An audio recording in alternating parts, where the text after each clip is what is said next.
I pledge allegiance to the flag of the United States of America and to the republic for which it stands, one nation, under God, indivisible, with liberty and justice for all. If you guys don't mind, just keep standing just for a second. This is the second month in a row. Just a moment of silence for Pope Francis. It's going to be a big change.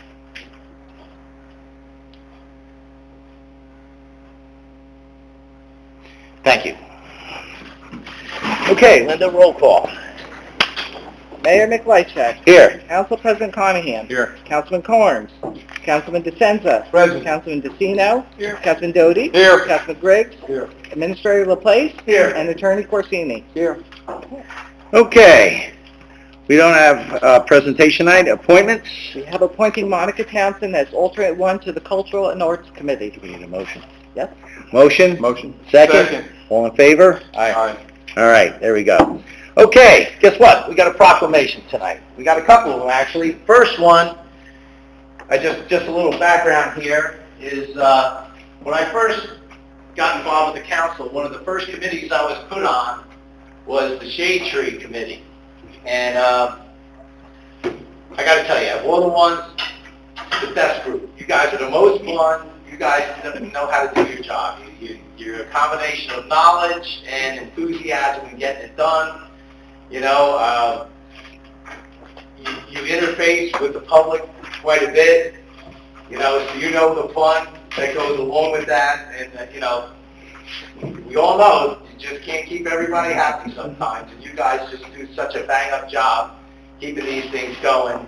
You know, I know you have, like, some outside influences that come in, like Frank, that starts a lot of trouble. That's okay. All right. But anyway, if you got a second, come on up here. It's long overdue. We're glad that you're up here to be a filler. Mike? No problem. He gets a good job. He gets to read. Congrats. Okay, whereas the governing body of the Borough of Middlesex recognizes that in order for a community to thrive and succeed, they must rely on the service, commitment, and passion of others. And whereas it is in the spirit of Mayor McLeichak, would like to honor and recognize individuals throughout the community whom have made exceptional contributions to the Borough of Middlesex as pillars of our community. And whereas throughout the years, Jason Bond has consistently demonstrated praiseworthy service and unprecedented commitment to the borough and its residents by being an irreplaceable asset to the Shade Tree Commission.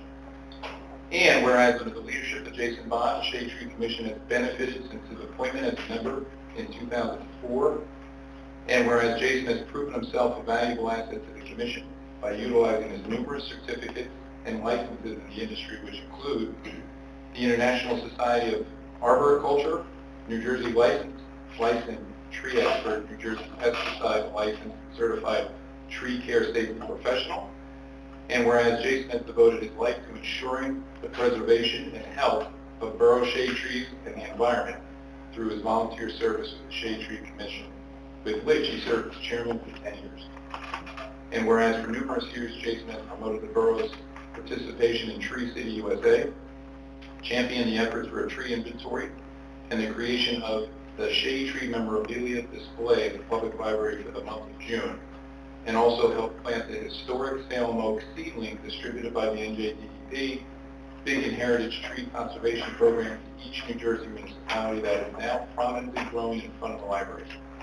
And whereas Jason's dedication and accomplishments have been recognized through various projects, including the establishment of the Middlesex Borough Tree Management Plan, and whereas Jason Bond has displayed exemplary service and dedication to the municipality and has become an integral part of the community. And now, therefore, Jack McLeichak, Mayor of the Borough of Middlesex, State of New Jersey, along with the Middlesex Borough Council, and on behalf of the residents of Middlesex, we wish to thank Jason Bond for all his dedication, sacrifice, and labor to our community.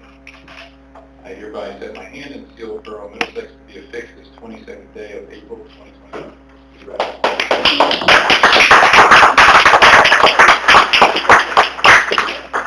All the good stuff that goes along with it. You gonna say a couple of words? I don't mind saying a couple of words. One tree at a time. That's what we got to focus on. One tree at a time. take down a tree, we gotta plant 5 more, whatever it is, we just gotta get the public to be aware of the importance of it. We can't have the public playing doctor with our trees. Would you want a doctor playing? Would you want somebody from the street playing with your ones? No. You need specialists to work on our trees, not just some Joe or Jane. So I am completely humbled and honored to be receiving this thing. This is an incredible thing. I had no idea this was even coming. Well, aside from he told me a couple weeks ago. But before that, I just, it's incredible. A lot of support with the Shade Tree Commission. Frank, you've been a great asset there. I'm glad you're there. All the other guys that are there. Linda, you're incredible. There's a couple things that I did learn about being on the Shade Tree Commission. People hate trees, number one. I learned quite a bit about politics and all the different things. So it's all really good, and I guess this is going to allow me to be a pillar of Middlesex Borough. So thank you, and I look forward to more service.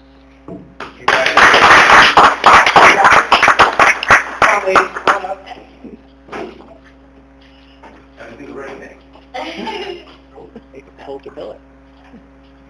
All you. All right. Okay, everyone smile and say, we need more trees. We need more trees. All right, one without me in it. Actually, if you wouldn't mind, come on, Linda, get in. Linda, come on. Get over there. Get over there. Jason Maker. I'm Board secretary. All in favor? Smile free. Thank you, everyone.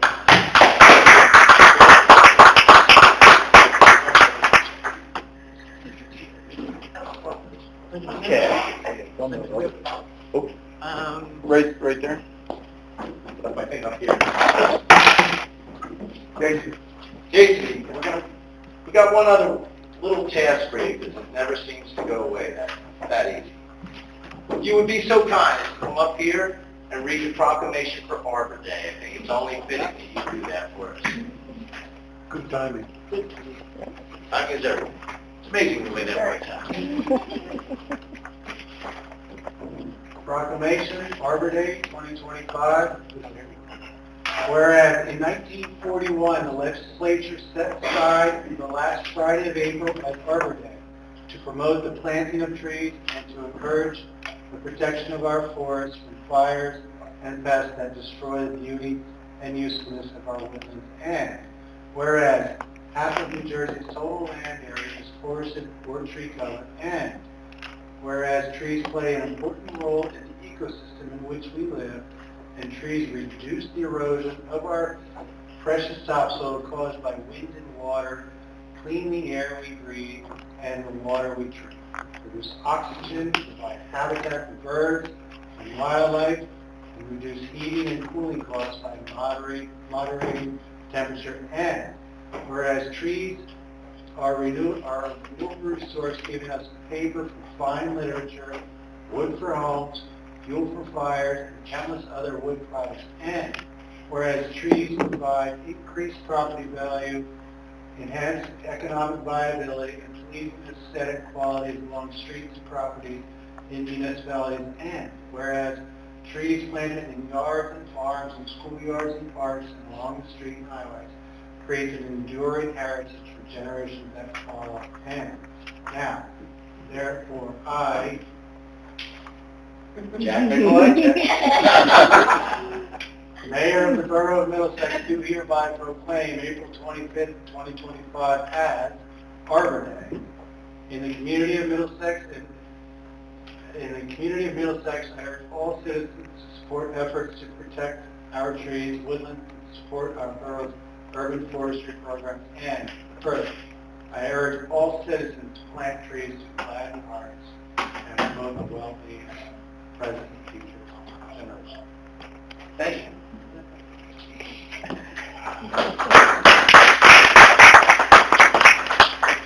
Okay. Councilman Doty. I'm on, huh? Lectern's getting used. Lectern's getting a lot of use.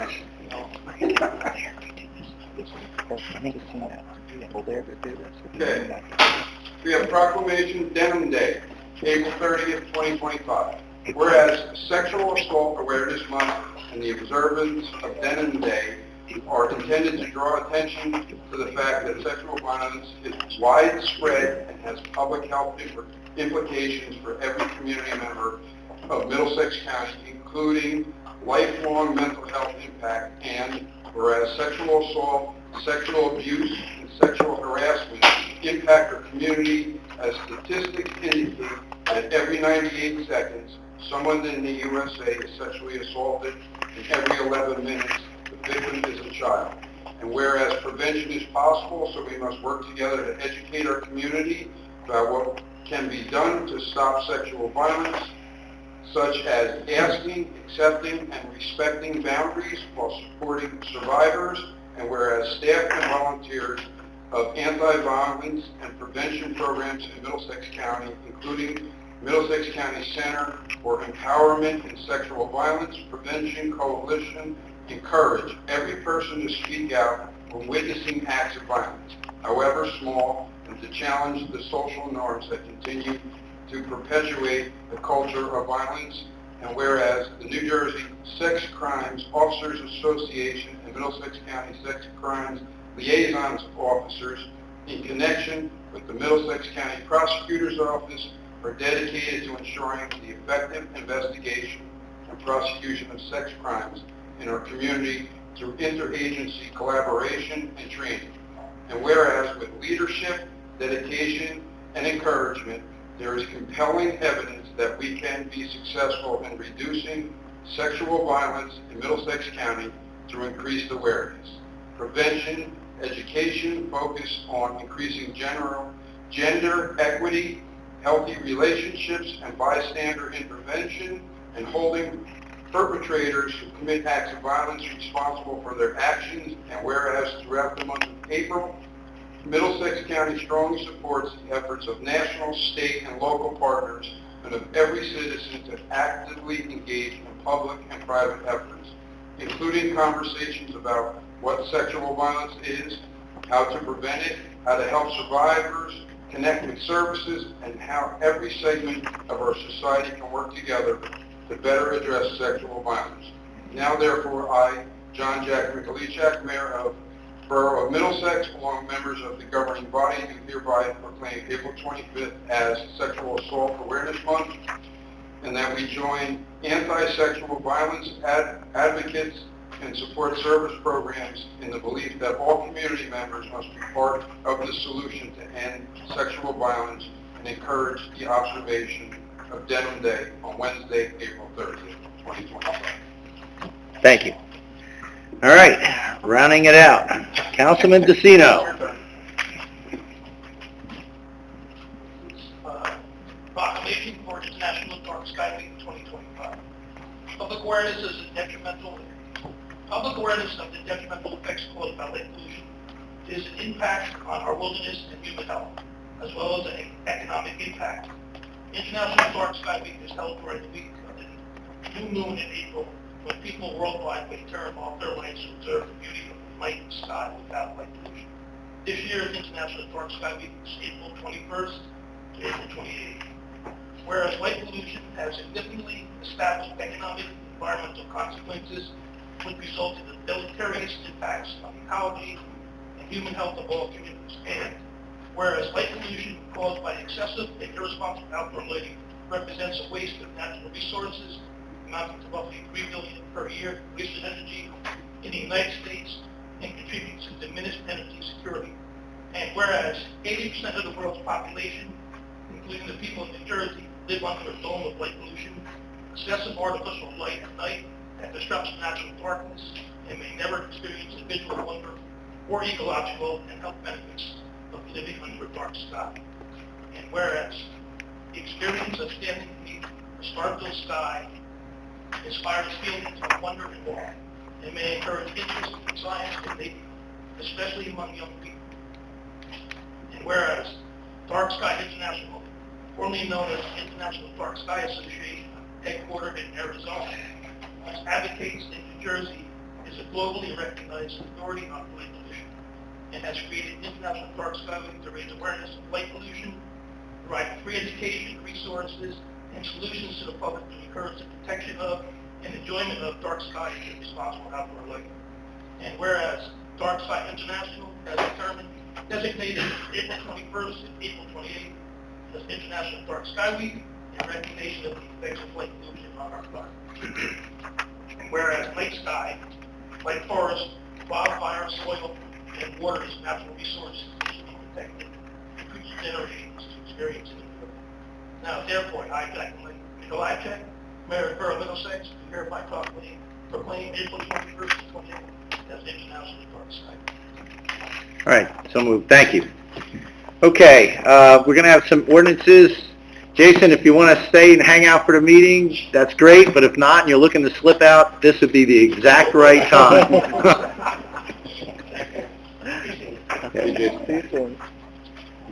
All right.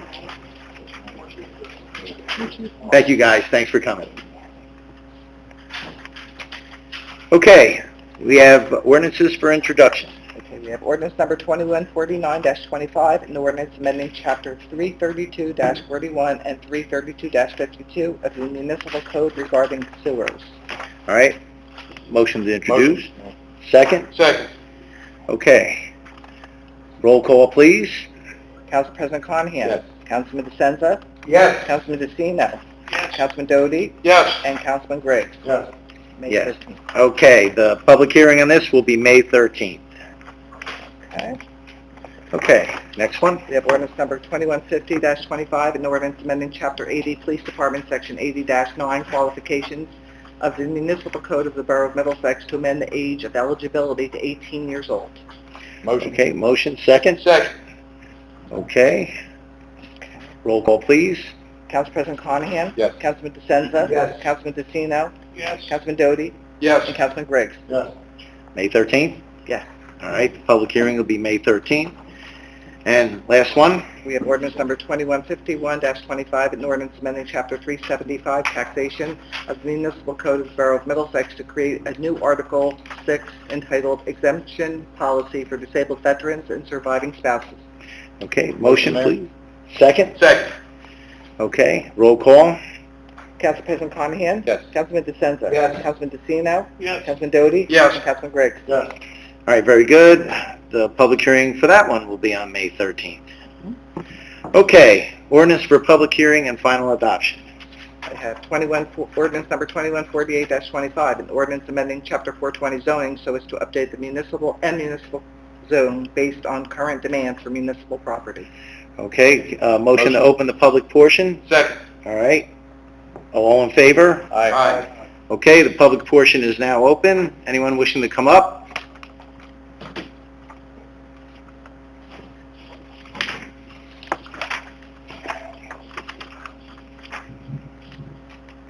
Good afternoon. My name is Paul Maxey. I live over on Decatur Avenue. I think it's only on this ordinance. It's only on this ordinance. It's coming up, yeah, soon. I'm sorry. My apologies. Jump the gun, Paul. All right. All right, seeing anyone else? No? Anyone? All right, at this point, I'd like a motion to close the public Motion. portion. Second. Second? All in favor? Aye. Okay, very good. Now, let's have a motion to approve. Motion. Second. All right. Any discussion on this, guys? We pretty much beat this one to death. Yep. All right. Roll call, please. Council President Conahan. Yes. Councilman DeSenza. Yes. Councilman DeCino. Yes. Councilman Doty. Yes. And Councilman Griggs. Yes. Okay. Very good. All right, that passed. All right, adoption of minutes. We have approval of the April 8, 2025 regular and executive meeting minutes. Need a motion? Second? Any changes? Nope, we're good. No, we're good. All in favor? Aye. All right, very good. All right. Let's move over to the mayor's report right here. It's a quick one for me today, so it's actually pretty good. I mentioned about the Pope. That is going to give some a lot of changes, that's for sure. I'd like to recognize Robert Grossman. He actually gave us a model. It's a pretty decent size of the USS Constitution. It was one of those things where it popped up out of the blue. We were able to check it out. We got it back here. Right now it's sitting in my office. It's probably going to go to the library or some other public building for public display. It's pretty nice. I just would like to mention his name and thank him because he didn't have to do that. It's a piece that's pretty much museum quality. All right, the other thing I have is I'd like to thank Claire and the gang. They were out there cleaning up Victor Crowell Park. How many people did you have, Claire, at the end of the day? About 20? Yeah, and they were out there for quite a while. I just want to make sure. The only thing I had to ask is, did Greg get a ticket, or he was good? I didn't hear about one. Well, then I'm sure he didn't get one. So he was a little worried about that. But I appreciate everything that you guys do. I think Bobby's going to talk about some of the other things that you're working on. But just so you know, it was a great turnout, despite the fact that it got pushed back because of a rain out. And if you do happen to see Missy Holzer, tell her I was looking for her. All right, because I grew up with her. And the last thing I have is that I did have a meeting with Councilman Carnes and Mr. Rosinski over there on the start of the laying the groundwork for the film commission. It was actually a decent meeting. We got a lot covered. We have things already in the works, and they're looking forward to having people show up and see them at Volunteer Day. And that's all I have for my report. Mike? Okay, I know he left, but I wanted to extend my deepest thanks to Jason Bond. I'm obviously 20 years on the commission, 10 as chair. Like many of our volunteers, I know Jason pretty well. He's dedicated hundreds and hundreds and hundreds of hours over 20 years going from house to house, looking at trees, inspecting trees, sometimes the same trees every year, and really to ensure the preservation and the health of all of our borough shade trees. So I wish he was still here, but I wanted to congratulate him. Friends of the Library, their final program for the spring will be this Saturday at 3 p.m. in the community room. They usually don't do programs on Saturdays. It's Vic Leonard, and he's from England. He's giving a free guitar concert. We will be dedicating the Victor Crowell Park Annex building on Tuesday, May 6th. 2 weeks from tonight, it's at 6 p.m. on site at the building. Immediately following the dedication, the ceremony between 6:20 and 6:30 p.m., the Parks Committee will host their second public input meeting. That's for the master plan creation for Victor Crowell Park. The meeting's going to be actually on site at the Annex building. We're going to have chairs and tables. Our second annual volunteer fair is almost here. It's actually Saturday, May 3rd from 10 a.m. to 3 p.m. Also at the library community room. It's going to be in front of the library outside. It's going to be bigger and better than last year. Refreshments will be served from 10 a.m. to 3. Three more things. The bathrooms at Mountain View Park are slated to be demolished roughly the first week in May. And the new bathrooms will be constructed after the demolition. We're hoping that the new bathrooms will be open to the public by the end of May. Councilman Carnes is not here. He asked me that I let everyone know that the now complete film commission that the mayor mentioned will have a table at the volunteer fair. He also wanted me to give his senior report. He sent it to me, and it's Senior and Disabled Department. This is from Melissa DiMarino. Senior Medicare Patrol will be giving a fraud presentation in Spanish this Thursday at 1:30 p.m. at the Rec/Senior Center. The Motor Vehicle Commission appointments were filled in less than 10 minutes. Melissa scheduled them to come back in August, and she'll announce a date for that. And hopefully that Real ID push will be over with by then. Lastly, Middlesex County is hosting their annual 90-plus birthday celebration and luncheon on May the 15th. It's at 11 a.m. at the Piscataway Senior Center, and you have to register by May 8th. And there's a flyer on the Borough website. It's 11 a.m. to 1 p.m. Looks like this. Mayor, that's it. Okay, very good. All right. Councilman DeSenza. Yes, we have a report from the Recreation Committee.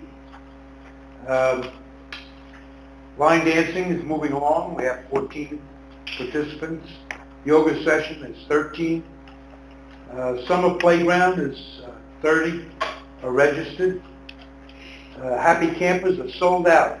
4 weeks, July 7th to the 31st, sold out. Memorial Day Parade coming up on the May 25th. And looking for cars that want to be in the parade, convertibles or specialty cars. Frank, your truck may qualify. Hometown banners, we have 21 sold out right now. Meeting with the pool commission. We had a very interesting long meeting, over 2 hours, but I think we're on the road to resolving what problems we have there. They're actually meeting tonight in the library. Hopefully, everything will be in writing. We're going to have a clear path to having everybody involved. Well, I see they sent in their request, and they're going to start going down through the, so they're following what we asked them to do. Where it goes, We can only do our best. It's up to them. That's it. okay. Councilman DeCino. Yes, as much as for DPW, they had the boat back out today. They started to use some of the suction thing to see how it would work. It churns up a lot of the leaves and it shoots it onto the bank. You can't get too far in because the hose, it won't shoot it out 100 feet, but it's more water that way. So we're trying to look at ways. It's the first time in, but they're So going to be out there every you're day. playing with it. Yeah, they're playing with it to see how it they gained like 2 feet of depth in wherever they were working today. Oh, wow. Okay. So that's a good thing. What is the depth? In the 2 center, he feet, was at 1 7 inch. feet. He was at 7 feet in the center, but Yeah, as that's you the get closer original to depth. yeah. 7 feet? Yeah. Wow. And it's just leaves? Leaves, it's churning. It's got a grinder in it, so it grinds up whatever it sucks up. So hopefully, as far as environmental, there's a couple things we talked about invasive species. We'd like to get that ordinance passed because we need these to get Sustainable Jersey points, which in turn will get the certification that helps us down the road. There's that one we talked about here. I think that one we could move on. I know we had some pushback on the light pollution. The stormwater management one also was another one to meet DEP standard, but we had to talk about that again, I think, in the executive or in the workshop. But what else do I have? Railroad crossing, environmental, we're concerned about some of that. Mike brought that up. So we are looking at grants for that. Alexa's looking into some grants, and even Kevin told me about the grants for the railroad. So he is looking into that now. Like I said, Earth Day cleanup was this past Saturday. This Saturday, tree nursery is plantings from 9 to 2 on Rockham. So if anyone wants to come out and plant some trees, we'll be there. How many? 300? 400 this year? Yeah, 9 to 12. Oh, okay. Also, Lenny tomorrow is going to dig the trench for the water, so we'll be ready to do it. That's all. Okay. Where are we up to? Councilman Doty. Yep, 2 reports this week. Police report for March. 1,909 calls for service. Well, it was a busy month for adult arrest. There was 24 Wow. in March. 305 summonses, 43 radar, 29 MV crashes. It's weird, they had a lot of adult arrests, but the detectives weren't super busy. They had sexual assault that they're investigating, open prostitution, a weapons possession, a theft, and shoplifting are some of the highlights for our detective bureau. I also have the court report. Forgot I sent it to Linda. Good thing I was flipping through, reading the whole thing the other day. New business, March 2025 tickets and complaints. Total tickets, there was 306 tickets, 19 parking violations, 287 moving, 11 DWIs. Total complaint activity.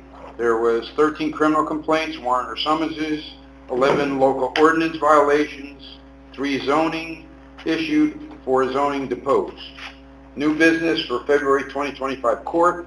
They had 4 court sessions, 2 in person, 3 virtual.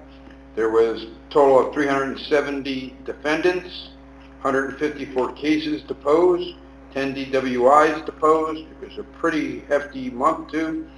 $43,326.16 total fines and assessments, and our portion is $22,853.99. And I am meeting with them on the 28th, the judge and the prosecutor, to try to get another night of court so they can get caught back up. So I'm going to meet with them on the 28th at 4 o'clock before court. So, okay, just to keep everybody updated on it. That's all I have. Good job. All right, very good. Thanks. Councilman Griggs. Yes, Chief Commissioner, again, wanted to, thank Jason for his years of service. He's done a great job. It makes a big impact with the meetings. Their meetings are in this room on second Tuesday of the month, second Thursday of the month at 7 p.m. Word of health, not a lot of new stuff, but they have gotten some noise complaints, so we'll need to discuss how we handle that a little bit, because it seems to be not really fully in their domain, so we're trying to work that out. But they meet, also once a month. They meet on the 3rd Thursday of the month in the community room at 6:30. And the last reports I have are from the zoning and construction.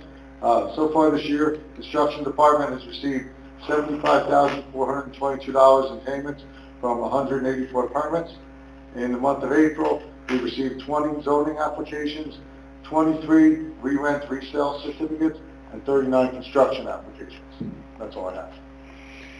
Thank you. All right, good, thanks. It's good that they're getting the report back together too, so they, you see that you can start tracking and see how the things are coming through, because that's, we're, especially with the landlord registrations, we like to see them getting hit, getting to the court, and getting deposed, for sure. Thank you. All right, administrator's report. Thank you, Mayor. Good evening, everyone. The hearing for the proposed 2025 budget, which was introduced on April 8th, is scheduled for the May 13th council meeting, and that'll be held here in Borough Hall beginning at 7 p.m. We've received very good news that Middlesex Borough has maintained its current Standards & Poor's global rating of AA for general bonds, that's long-term, and a rating of SC1 plus for our bond notes, which are short-term funding. This shows that Middlesex is stable and is consistent with the rating received by the borough in 2022. I'd like to thank the mayor and members of the council for their wise leadership and commitment to sensible spending, as well as thank our Chief Financial Officer, Carolyn Benson, for her hard work, financial planning, and guidance. As mentioned by the council president earlier, the public participation phase of the Victor Crowell Park master planning process is well underway, and the second public work session is scheduled for Tuesday, May 6th at the park. We'll be using the annex building at 302 Union Avenue. There's information about the process and the next meeting on our municipal website. There's a special page devoted to this project. And we've also received a lot of, we were doing a survey to just ask people what they're interested in and concerns and issues, recommendations, suggestions, and we received a lot of those surveys back from the community. So there seems to be a lot of enthusiasm for the project. Public Works has been cutting grass, mulching, and doing all kinds of maintenance and beautification efforts in our parks and around the borough. Superintendent Vidal has been in close communication with the Army Corps representatives here in town, and we understand that South Lincoln Avenue should be open to traffic in mid-May. This is following the successful testing of the floodgates at South Lincoln, which is taking some time, and also hopefully the coordination and relocation of utilities. Public Service Electric and Gas informed us that they'll be installing new utility poles along South Avenue and that traffic control will be coordinated with the Middlesex Police Department. I also wanted to add, I just found out this afternoon, the Police Department has let us know that South Avenue is going to be closed at Mountain Avenue tomorrow. Looks like most of Railroad. South Avenue. Yeah, the railroad crossing. Oh, at the rail, okay, I'm sorry, that's right, the Fort Reading one, that's further up, Yep. towards Denellen. And that'll be 6:30 to 10 p.m., so probably want to avoid South Avenue. Forgot that. Yeah, avoid South Avenue, that leg of South Avenue tomorrow at 10. Let's see what else. Resolutions this evening include the authorization for reimbursement for Board of Health license late fees that were issued in error. Approval of the correction action plan for the 2024 municipal audit. Approval of the 2024 recycling tonnage application. And the promotion of Tyler Grinnell to full-time zoning and code enforcement officer, which will be effective September 2 of 2025. The agenda workshop this evening will involve a discussion of the vacation of paper streets that were never built, and they're actually on the site of the former Middlesex Presbyterian Church. This is at 1190 Mountain Avenue, which is a lot 1 in block 219. And in executive session this evening, there will be discussion of the PBA contract negotiations that are underway, as well as pending litigation with New Jersey American Water. That's my report. All right, very good. All right, shuffling down the list, we're at privilege of the floor. This is your chance. All right, step up to the mic, name and address. Brzezinski, 441 Fairview Ave. I can't even address the promotion of Tyler. I mean, it just defies logic. I don't think there's a person up there who hasn't fielded a complaint about this kid not doing his job from someone other than me. I don't know how rewarding his performance so far is going to result in better performance going forward. There's obviously something else at play when it comes to Tyler. I have no interest in what it is, but it absolutely defies logic. The hiring process was weak at best, and here we are, and Councilman Conahan, I messaged you in October, and I said this is exactly where we'll be, and it's exactly what's happened. So my first instance in dealing with Tyler was regarding the noise that is coming from the other side of the tracks at that tech company. He didn't do whatever it was he was supposed to be doing, but beyond that, I brought it here to a meeting, because that's what you're told is the process. I brought it to the meeting. I was told that there was going to be an ordinance drafted and put in place. I wanted to check on the progress of that ordinance. Well, funny you should mention that. There's actually a lot of wheels that are spinning with exactly this same process, because I know that's why Paul is here also for the same thing. Right now, this is actually coming from the Board of Health, and this is also going to be part of the JLove, that where they have a model ordinance. This is going to be working from Middlesex Borough, not the County of Middlesex. It's Jack, I have it here. You got it? Yeah. Oh, even better yet. I was trying to read it. Perfect. Yeah. Thank you. Okay. That's the ordinance, and then the email. Right. They have an ordinance here that talks about the guidelines for investigation of noise complaints pursuant to the state of New Jersey noise control regulation and the model noise control ordinance. So this is what we're working off of to try and get there. There's a lot of stuff that's actually involved with it, because when That's the county's ordinance. Is that what you're telling me? actually, I believe this one comes from the state. Okay, where's our ordinance? That's what I'm curious. We don't have one. Okay. But we have to use this as a model for one. We're going to get one. That's what we're going to work That's on. what I keep hearing. So I was here months ago and was told that they were But going to work on I understand that. But you know what? We tried doing a couple of different things to try and get a reasonable solution. Some of it is subjective. Part of it is, though, is that you have to remember is that we're trying to work within the confines of, and it's not safe. It's a police ordinance. Nuisance. It's not a nuisance claim. There's Disturbing another the word for it. Disturbing the peace. It's disturbing the peace at night. That it's kind of wide open. If you're disturbing the peace, you get a ticket, and then off you go, and then it pushes along. This is more of you're there with a meter. It reads a number. And if it's over a number, it's a problem. If it's under a number, it's not a problem. So I was told again at the same meeting where we talked about starting an ordinance in the process. In the meantime, we can call the police department. And that's what's been happening. And when I call the police department, first, of course, I don't reach our police department. I reach dispatch. They have no idea what I'm talking about. They then send an officer out. He calls me. He's not familiar with the situation. He doesn't know where the noise is coming from. And no one has written any tickets. Has anybody written any tickets from the noise? Because the noise is ongoing. And at this point... I know Councilman DeCio's heard it. It's insane. This isn't like there's a nuisance sort of noise. This, at its worst, sounds like metal is raining down from the second story. They have other things going on there as well. There's smelting that's going on. There's a lot of illegal activity over there.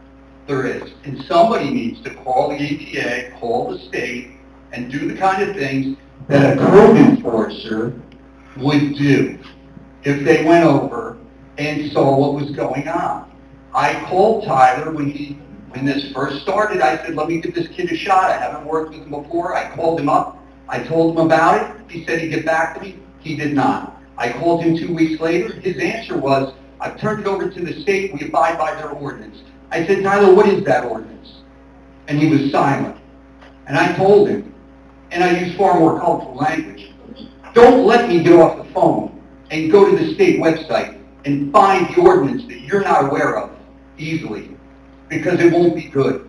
I got off the phone with him. I looked the ordinance up like that. He didn't even know the ordinance. Now, I'm under the impression he's been over there at least once. And the police have been over there several times at this point. And you know what some of the police have even said to me?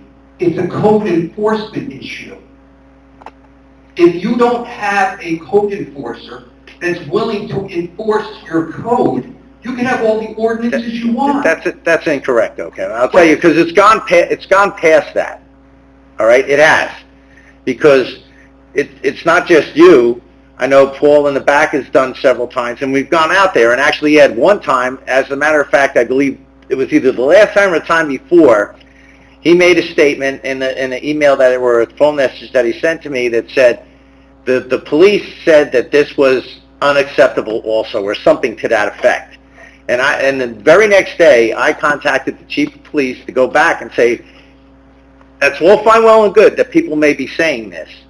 But what I want to understand is, if this is what they said, and this is in violation of our keeping the peace ordinance, why wasn't a ticket given? Why? And then they came back to me and said, after he checked it out, and said, because they didn't think it was excessive at that point. Well, now we're sitting there, because I know Bobby's involved, Mike's involved, Kevin to a certain extent, Michael's involved, and I'm involved. And we're going around, and pardon my phrasing here, this is a circle jerk. So now we're going a step further. So now we've actually reached out, and now we've gone to the county, because we have to take the subjectivity out of it and put objectivity into it. Either it's noisy or it's not, and we have to go through what the state is requiring us to do. We have a model ordinance here that was sent to us by Bob Scher. We got a couple of other things that they do. He has a couple of other recommendations on here. That's what we're going to do. The only thing I'm going to say at this point, Kevin, your point is well taken. I'm not disagreeing. Do me a favor. Give me 2 months, and let's... No, I don't want to... 2 months is going right in the summer. This is the warm weather. I understand that, but you have to do... Let me add this piece. All right. My wife works as a special needs pre-K teacher. She comes home from work after being bitten, pooped on, peed on, spit at, cursed at. A week ago, I had to take her to med-merge because a student with a behavior almost cracked her jaw. She comes home from work, goes to sit out on the deck, and it sounds like the end of the world on the other side of the tracks. I've done all the steps you're always told to do. I brought it to council. I agree. I've called the code enforcer. I've called the police. The noise is still happening. So I'll take additional measures. If you knew the amount of people who reach out to me about this, and I'm telling them, I brought it to council. They're doing the ordinance. They're doing this. And they're all telling me the same thing. Nothing's happening. So I guess bringing 30 or 40 of them in here with the same complaint may get us somewhere. We'll find out. But you don't even have to get that far, Kevin. You don't. Wait another 2 months. It's not going to happen. I understand that, but you got to understand, it's a way further now than it was before. And it's nowhere near where we need to be. Well, not yet, but it will be. And I got to think part of it is because we don't have a code enforcement that actually enforces code. They took it by the horns when it started, and I first brought in the complaint a year ago. A year ago. Kevin, I'm not going to dispute with you. I think it's way too long, but we're not going to play anymore. Because we tried to do the right thing. We tried. I've done it. I've played by the rules. So now we just need to activate the community, and all these people who keep telling me about it, and all these people have their problems, we'll bring them on in and we'll tell you. Well, the only reason I'm going to say is, you know the way this works. We got to go at least two rounds with an ordinance, and then we get it going. There's been time to do that. Huh? There's been time to do that. I'm not saying there hasn't been, Kevin. Well, why hasn't there? Because we tried other routes to get this resolved. Obviously, it's not working. I'm not dealing with the noise. I don't know. I want you to deal. We shouldn't have to. I'll do, just like with the Ambrose, with the Cedar Crossing, with Heather Lane, I'll just jump in and do whatever it is I got to do. Make sure stuff out. Thank you. All right. But things are happening. I can assure you. Sorry. Dave Polakevich, 240 Hillsville. Similar name to Kevin, not exactly what his problem on his take of it, but you're promoting the zoning officer to full-time. I was here a month ago or 2 weeks ago, and I heard a couple give a very upsetting description of what they have to put up with. Someone who looks at this, and I have not had these quality of life issues that Kevin and some of the others have had. But people who have are going to, maybe see this and say that you're promoting someone who, for the last couple of years, in their perception, has not done the job. What are you going to say to those people? What are we going to say? Yeah. What we're saying, Kevin, sorry, it's still on the Kevin mode, but Dave, what we're saying is that we recognize there is an issue. That's why we're moving this from part-time to full-time. I wish it was occurring a little bit faster. We did have a process.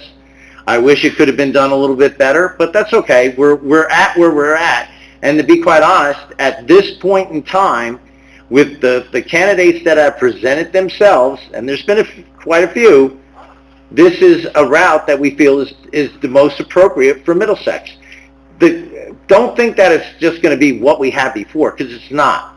Because when we went through the interview process, we were very specific of what we were looking for and what we were expecting to have happen.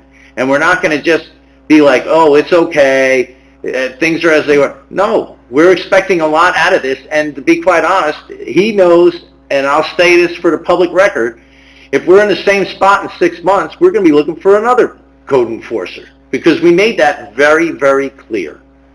Okay. Well, Kevin talked about his situation going on for a year, that he's been pushing this noise issue. The couple that was here last week, or 2 weeks ago, I believe the gentleman said he's been calling about this for 3 years.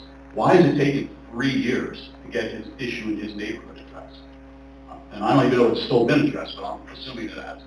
Why is it taking 3 years? Honestly, Dave, I can't answer that one. All I know is that it was brought to my attention, and we're doing something about it.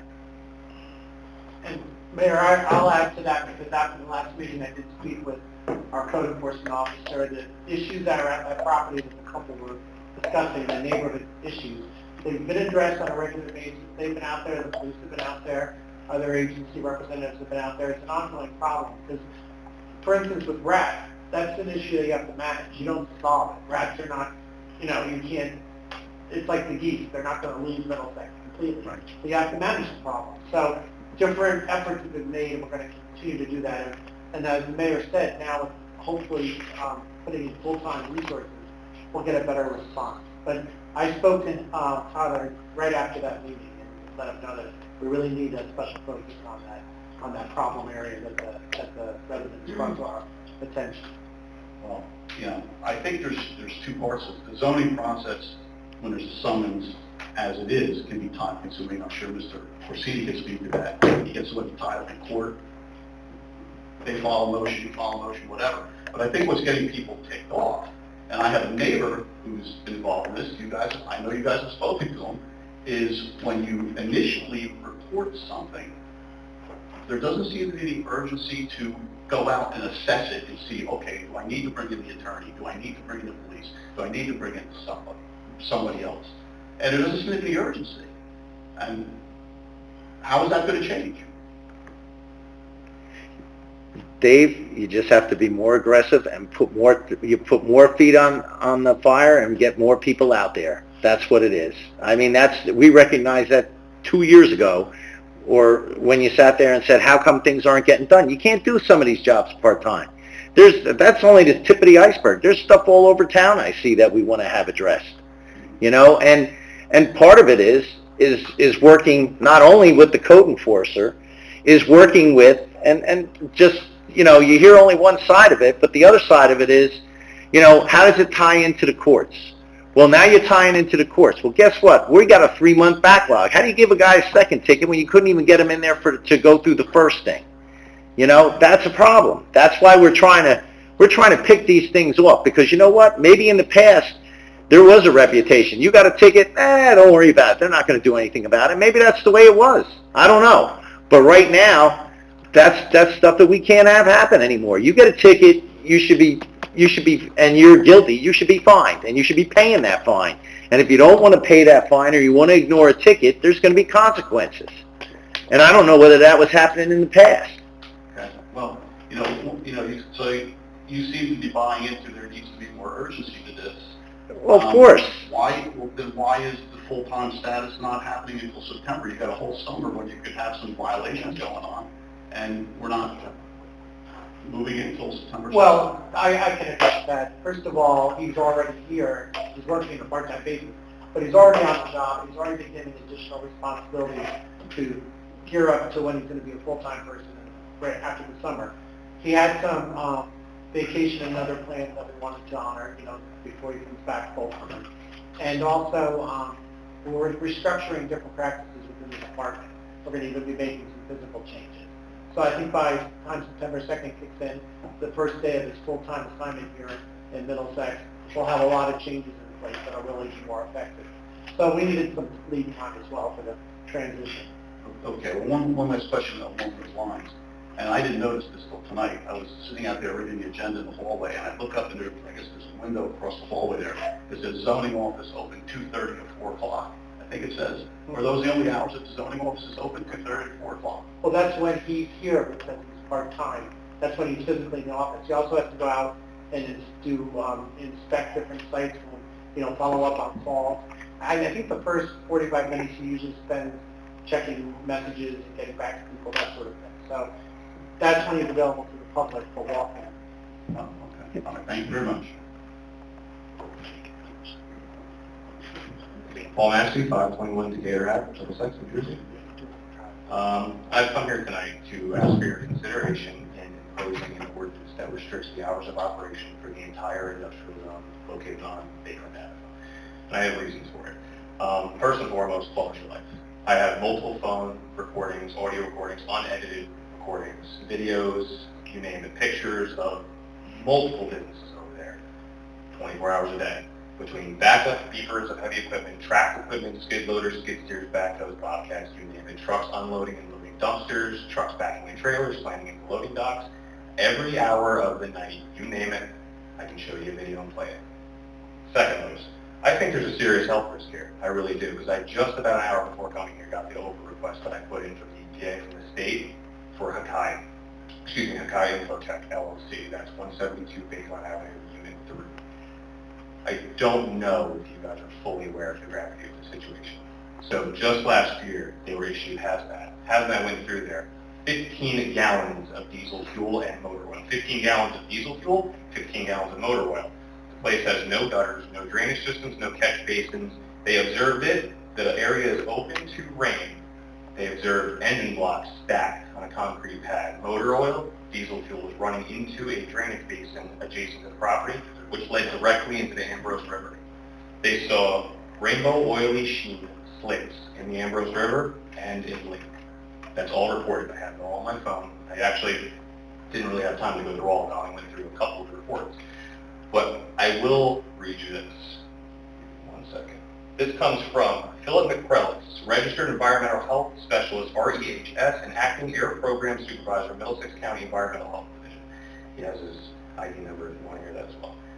They are conducting open burnings without a scrubbing system, releasing harmful compounds into the air. Hazmat states hydrocarbons, cyanide, and other chemicals are likely being released into the air during the process. Like I said, I have photos, videos. I have about a 72-page report of the cleanup efforts that they had to pay for the state to come and clean it up. This place is running amok, and nothing's being done about it. Nothing. You said about the noise. That was my original complaint. So you said you have to be more aggressive. You just mentioned that, gentlemen. You have to be more aggressive. I went over there. I photographed it. I saw things from my own industrial background that are violations. I know that for a fact. Confirmed when I called the 24-hour hotline, and an agent went out there from the county, did an inspection, and her words exactly to me were, this is beyond what I'm capable of dealing with at a county level. I'm forwarding it to the state. The state came in. We're seeing where we're at right now. Last I heard, I spoke to her earlier, they have 7 days to submit all of the billing information from their transport of all this, but word of mouth from all the handwritten reports are the owner says that all this hazardous waste is being, and I quote, shipped to India. That's what his answer to it is at this time. They have, their solutions to it are that they have plastic tarping down around the property. I have reports that say it's only in one 10-foot section of it. And this is cascading. This is 2019. No violations of solid waste removal. 2021, violations of solid waste removal. 23, 24, and here we are 25. If you'd like, I could read you the report that was just taken Tuesday of last week. It's about a page long from Amber, I can't remember, Fisher, I believe her last name is. She went over there and She from the state DEP? She's from the county. So I called the county. I called the state, and the state kicks it to the county in which the town resides, Middlesex County. She went out there on Tuesday, did her report, and like I said, she said it's beyond what she's capable of handling at this time. Went to the state. She is so invested in this. Doesn't mean anything. I don't mean anything to her. I told her 10 times, I'm a nobody. I went over there, here's my photos, here's my videos, here's my call. She is so invested in this, she went out there Thursday with the state and met them there, just to go, hey, look at this, hey, look at that, don't miss that. It's a disaster. It is a disaster. It really is. Absolute disaster. Go over there. Please, go over there. And also, I invite all of you, look up the hazards of a secondary aluminum smelting business. Look it up. That's going on right there. 400 feet from a house. 400 feet. They're operating all this equipment 24 hours a day. They get light, too. Yeah. Thanks. Yeah, I have an 8-month pregnant wife. And I'd like to add this too, is we sleep with a white noise machine on full blast. Having our windows open in nice weather? Absolute joke. Haven't done that in years. Haven't done that in years. I sleep with literal earplugs. I almost brought a picture of them on my nightstand. Earplugs in. Now, when I have a newborn in my house, that goes out the window. Can't do that. You can't have a white noise machine. You've got to be attentive. We're going to hear what's going on. Right? What do you say to that? And also, your thing about the county, right? That ordinance that you're trying to, push and sell on everybody, right? That's already in place. It's already in place. If I call the county, they will set up a lady. Her name's Brianne Peters. She works under Film and Crouch. She'll come out to your property and take a noise read. 65 decibels during the day, 50 at night. Problem is, you have to reserve them ahead of time. You have to schedule ahead of time. I've been trying for 2 years to nail down in a notebook the schedule of this business. When are they dumping? When are they burning? When are they melting? What are they doing? All their processes. So I have the best shot at her coming out there and going, yep, got it, we can move forward. Can't do it. Can't do it. There's nothing. Monday, Tuesday, Wednesday, Thursday, Friday, Saturday, dealer's choice. It's impossible. It's impossible. So that's going to do nothing. It's going to do nothing. So that's why I'm asking you to impose this ordinance. And if a business wants to operate outside of those hours, apply for a variance. What that does for you guys, hey, this business wants to do blank at 10 o'clock at night. They want to extend their hours 3 extra hours, 2 extra hours, whatever. Go to the police. Go to the police station. Hey, have you had any noise complaints from this property that you've investigated? No, approved. No problem. But, I'm so happy I came down here for all this environmental health and the Victor Crowell Park conservation efforts, all this stuff about environmentally conservation, and this is going on right there. Right there. Right there. I think you live in the area too, right? You heard it, right? Every day. Every day. Heard it? Paul, Heard it. after I talked to you Monday, I went there Monday. Yeah, and I know this comes down to, look, we could knock this out right now. Heard it? Heard it? Heard it? There you go. I spoke to Nevis, the guy, that's the manager there. He's telling me that he doesn't do the aluminum rims. He hasn't done any aluminum rims in 40 You years. want to see pictures of them? No, I'm not. I know they're there. I'm telling you right now, I will make I'm not saying I'm just telling you. Give me a violation. Fire, OSHA, health, safety, air, water, hazmat. I have written proof in my pocket right now. You name it, I can produce it. Give me 2 minutes. Who can we send it? Name one. Who can we send? OSHA. Who do we OSHA violation. Failure to implement a respiratory We need issue. to call This somebody. is carcinogenic dust. One of the most flammable dust is aluminum dust from the secondary production of an aluminum smelting plant. It'll blow up. Wasn't it on fire? Just Tuesday, wasn't our fire marshal over there? I mean, what are we doing? What are we doing? What are we doing? What are we doing? All I had to do, and I don't want to call any names out, I don't care, Tyler, whoever, couldn't care less. Me. He said people before me. Placed the call over there. Tyler. I went over there to issue him something. At no point, Tyler decided to look at his feet and go, what am I standing in? I went over there. I'm a nobody. I went over there in my van, my work truck, pulled in the parking lot. I saw two things. One single item that I believe I explained to one of you that stood out to me that told me exactly the type of work they're doing there. Within hours, the EPA was there, the county. You know what she said? Too much of a problem for me. Too much of a disaster site for me, basically. I need to go bigger and call everybody in. But yet, here we are. Oh, yeah, no. The noise thing, right? That's what's going to solve our problem. There is a much bigger problem. You know me, it's been noise. For 2 years, it is so much bigger. So much bigger. All right, we beat this around to death. What I would like you to do, if you could, is please provide me with the last emails or reports that you got from OSHA. You want me to read it right now? No, I don't. I don't. Last week, Tuesday of last week. Listen, we're not going to sit here and you're not going to do that. I'm just telling you. Okay. If you want to get help, I'm trying to help you. All right? I'd like to report with the person's name, the last one you talked from OSHA, DEP, and the EPA. I'm sure there's some specifics on there. The OSHA one is public information. You could have Googled that when I first brought this up.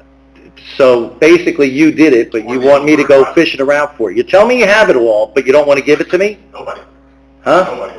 What's your first line of defense? I call the cops. Second line of defense, I call the zoning. When the police tell me it's a zoning issue, I go to Tyler. Tyler tells me it's a council thing. Listen, Paul. I'm listening. Are you looking to get help out of us? Yes or no? Are you looking to give me help? I'm trying, but the first thing I asked you for, you tell me go look online. You tell me you have everything, but then you won't tell me to look online. It's public information. You could have looked it up. That's exactly what I said.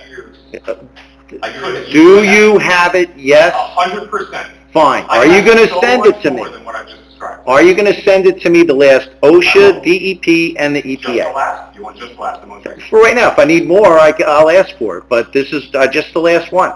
Do you want the videos of Falvey carding and the photos of them If loaded up? just the last communication. No. The original thing that I was asking is the entire zone. The entire zone. Don't just fixate on the number one offender. Because I was asked personally, a 1, 2, 3 breakdown by Mike himself, who was the biggest offenders. They're all right there, front center stage. So but wait a minute. You're telling me that you started off with noise, now you came in here and you said there's a bigger problem than that, but yet you don't want to talk about the bigger problem. I just talked about the bigger problem. For But 10 minutes. I know that, but that's I want to go after the bigger problem. I want to go after the whole problem. The whole problem is that entire zone that keeps all of us in that area up every single night of the week. Every day. Your guy, 2 seats down from you. Every single day. All right. You want to fixate on the one thing. I'm not fixating on one thing. I'm telling you that it's a two-part. There's an environmental issue for one, and the second one is a noise one. And we told you we had something going on with the noise one, and we'll follow it through. Starting place doesn't work. Pardon me? I'll tell you that right now. Starting place doesn't work. I called the county myself. Your ordinance that you want to impose, I called them. This place is so sporadic. All this noise is so sporadic. And they don't have a 24-hour hotline. You cannot call them after 4:30 in the afternoon. When I'm woken up at night, when I'm woken up at night because of the problem, and I got to put the white noise on, the earplugs, and I call the cops, you want to see the phone calls? 12 calls to the cops in the last 4 months, all of them after 11 p.m. Who do I call for that? Who do I call for that? You want me to call your county noise ordinance people? They don't come out. You know, when I get a phone call at 9 a.m. the next morning, hey, is the issue still ongoing? I don't know, I'm at work. Can you call Hasbro? Never tried that. Never tried that. They want to try that. Well, They have to react. I will say this, but I just tried on Halloween. For the first time, I actually smelled the burning rubber smell in my yard. I called them about 2 o'clock in the afternoon. She said, our field guys are out of the office for the holiday on the weekend. They'll see it Monday morning. So, yes, I assume, I don't want to assume that's probably the answer that I would get. All right, at this point, Paul, we're done. Just send me the OSHA, DEP, the EPA, and as far as the noise thing, we'll get working on it, and if we need more help, we'll let you know, and we'll go from there. And I know you're talking about the noise ordinance, we'll take it under, to shut everyone down, we'll take it under consideration. Just one more question about the ordinance that you're saying is on its way. Is that 24 hours? Is there a 24-hour contact for that? I haven't seen the whole thing. I haven't read through the whole thing. I couldn't answer that. I would imagine. Can you see it in front of you? Can you look at it? No. Because if there is not a contact, if there's not a contact It's, number... it's a model. It's a model. Based off the state model? Or the county model? I have- Yeah, there's probably something with it. There's, 50 at night, 65 during the day, you have to prearrange it with Paul. an investigator. we're going to try and do the right thing. But if you're going to sit here and badger me till it gets done, I can tell you it's going to take longer. Sorry, you're feeling bad. Well, listen, your 3 minutes are up. Go sit down. Your point's been made, and we're going to do what we have to do. Well, if you're going to address me, do you want to come back up there? No. You're going to continue talking to me after you said until he goes sit down. You want to come back up there? No, thank you. We're done. We're done. Okay, anyone else? All right, good. Let's close the privilege of the floor. Motion to close? Motion. Second. All in favor? All right. All right, consent agenda? We have Resolution 117, 2025, acceptance of standing reports. Resolution 118, 2025, authorizing the 2025 municipal budget to be read by title only. Resolution 119, 2025, approving the reimbursement of late fees that were incorrectly applied to Board of Health license renewals. Resolution 120, 2025, approving the reimbursement of $150 to Family Dollar Stores of New Jersey LLC for a Board of Health license fee paid in error. Resolution 121, 2025, acknowledging the change of status for certain properties under the Senior Citizens Disabled Person Tax Deductions. Resolution 122, 2025, approval of the correction action plan on the 2024 audit. Resolution 123, 2025, approval of the 2024 recycling tonnage grant application. Resolution 124, 2025, promoting Tyler Granow as the full-time Director of Zoning and Code Enforcement at an annual salary of $75,000, effective September 2nd, 2025. Okay, does anyone want to pull any of these? 124, 2025. 124? Yeah. All right. And, no, that's fine. All right, so I have a motion to approve all of the rest of them? Motion. Second. All right. Is there any discussion? The only thing I just want to mention about here is that, you know, we kind of glossed over it last week, and a lot of people weren't around, but the audit, the corrective action on the audit was like a non-starter. Failure to get checks in that come from outside sources within 24 hours. It's very difficult to be accurate with that. I think it was a minor complaint. With all the things going on here, that's nothing. That's a clean audit. Clean audit. Did a good job. Okay. Roll call, please. Council President Carnahan? Yes. Councilman DeSenza? Yes. Councilman DeCino? Yes. Councilman Doty? Yes. Councilman Briggs? Yes. All right. Let's go with the last one here. Resolution Do you want to 124. read it again? Yeah, sure. Resolution 124, 2025, promoting Tyler Granow as the full-time Director of Zoning and Code Enforcement at an annual salary of $75,000, effective September 2, 2025. Motion? Motion. Second? Second. All right. Bobby? I'm just ready to vote. Okay. All right. Okay. Council President Carnahan? Yes. Councilman DeSenza? Yes. Councilman DeCino? No. Councilman Doty? Yes. Councilman Briggs? Yes. Okay. Very good. All right. Non-consent agenda? I have Resolution 125, 2025, payroll claims. Motion. Motion. Second? Second. Okay. Any discussion? Call the roll. Council President Carnahan? Yes. Councilman DeSenza? Yes. Councilman DeCino? Yes. Councilman Doty? Yes. Councilman Briggs? Yes. All right. Very good. Okay. Let's move on to the agenda workshop item, vacating of Aubrey Place and Hale Place. I'll take this. It's all right. I'll take this. As I've had to chat with the mayor and the administrator, there is a contract for a church-to-church transfer next door at 1190. A Presbyterian church is the seller. A Presbyterian church is the buyer. In order for the sale to go through, a title policy must be issued, as is true for all your homes and any sale of property. It turns out there are two paper streets that run off of Monroe, which is the street everyone drives to come in here. It's the one-way street, which is also a paper street that was built. The two paper streets, Aubrey Place and Hale Place, were never built. They are behind the church There is a third paper street all the way back called Genesee, and a cross street further to the south called Wellington. Wellington is also built further up. So the church the church that is buying the property has asked so that their title report can go through and the title insurance can be issued, that Aubrey Place and Hale Place, these paper streets that were never built, that are on their property, wholly on their property, be vacated. This was done in the 70s. The clerk was not as diligent as our current clerk, and the proper documentation in 1973, whatever it was not filed. So technically these streets were already vacated in the 70s. Proper documentation wasn't filed with the county clerk. So at the next meeting, certainly we can discuss this in this workshop, but it's relatively straightforward. We're just looking to vacate those streets. The church has requested it. There's no reason not to. If prior council, in fact, vacated those streets in the 70s, we're looking to do that again now, formalize it, and this time our excellent clerk will go through all the steps that are needed to effectuate that vacation. Monroe Street here, which is still a paper street that was actually built but never, I guess, dedicated, is entirely on our property, entirely unaffected. And there's also a reverter clause in the deed that if the church had been transferred to another entity besides the church in a time period that also expired in the 70s, the property would have reverted to the municipality, but that clause has expired years and years ago, but remains in the property record. They have asked to vacate that. As I said, this is a clause expired 50 years ago. Was also attempted to be vacated in the 70s. We would also put an instrument forward to vacate that. So it's more housekeeping.